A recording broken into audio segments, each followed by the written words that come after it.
Ordre du jour, et je cède donc la parole à Monsieur Barry. Merci, Monsieur le maire. Alors, admonester les oppositions et revoir l'histoire. Dans la tribune du dernier Guyancourt Mag, le numéro 575, l'équipe municipale majoritaire interpelle les oppositions, pratique l'amalgame des idées, dont certaines n'ont jamais eu cours au conseil municipal, revisite de façon très approximative l'histoire pour qualifier les oppositions d'indignes et les interpeller sur leur manque de courage. L'ambiance est posée. Mais d'où viennent donc ces soudains emportements?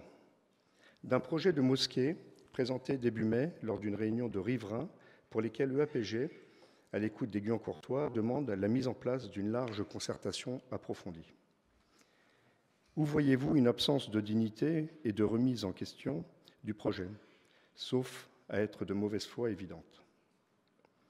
Commençons par remettre les références historiques dans leur contexte, car comparer ce projet local de 2022 avec des avancées sociétales significatives pour la France de 1975, la loi sur l'interruption volontaire de grossesse, l'IVG, et de 1981, avec l'abolition de la peine de mort, pour essayer de justifier qu'une concertation ne serait pas nécessaire, il fallait l'oser. C'est le président Giscard d'Estaing, conformément à ses engagements de campagne, qui confia à Simone Veil la rédaction d'une loi relative à l'IVG. Cette loi fut adoptée en janvier 1975 avec l'aide de Jacques Chirac, Premier ministre, dans une assemblée qui n'était pas acquise au départ.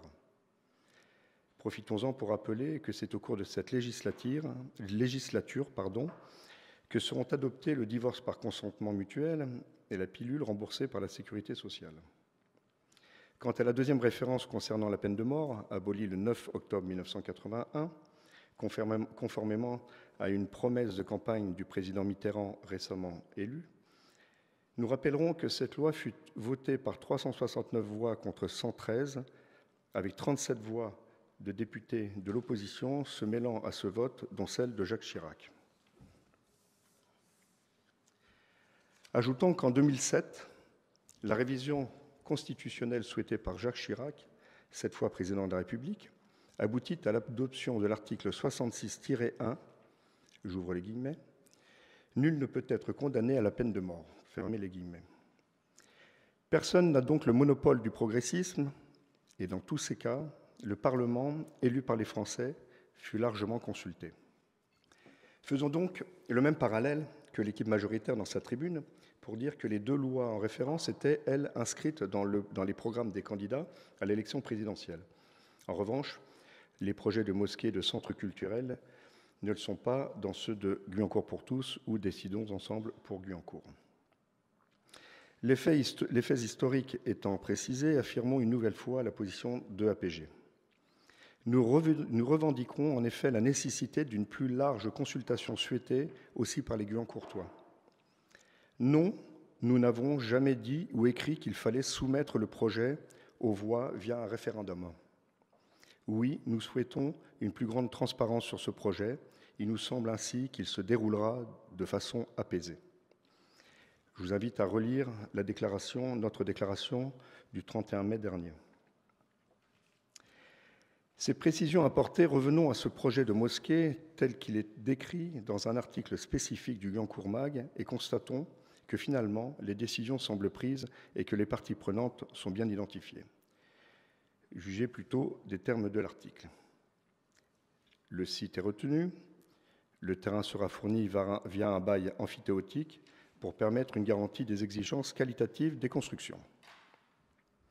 Mais aussi un prix grâce à une location à très long terme économiquement très attractive. 2 bâtiments seront construits, l'un cultuel, l'autre culturel, gérés par 2 associations.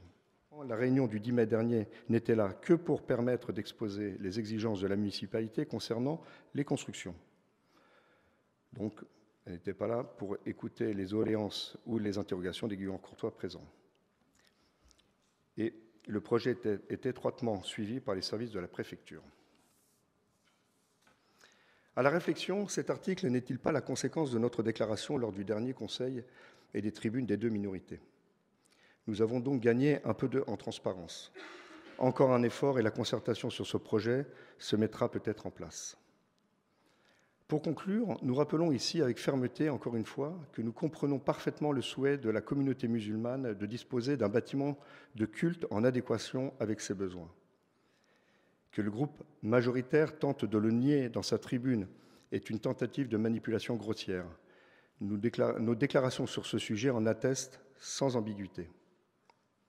En revanche, et c'est bien le sujet de notre tribune, comme celui de notre déclaration du dernier conseil municipal, le choix de son implantation sur un terrain promis à d'autres projets et par ailleurs très enclavé nécessite une réflexion, voire une plus large concertation qui est, pour l'instant, refusée au Guyan-Courtois. Nous redisons donc que ce projet, qui n'était pas inscrit dans le programme du candidat François Morton, élu, rappelons-le, seulement avec 2700 voix, qui représentent 15% des inscrits, requiert un travail approfondi avec toutes les parties prenantes représentatives de notre ville et tous les élus. C'est en ayant le courage de faire cet effort que son acceptabilité et sa réussite seront complètes.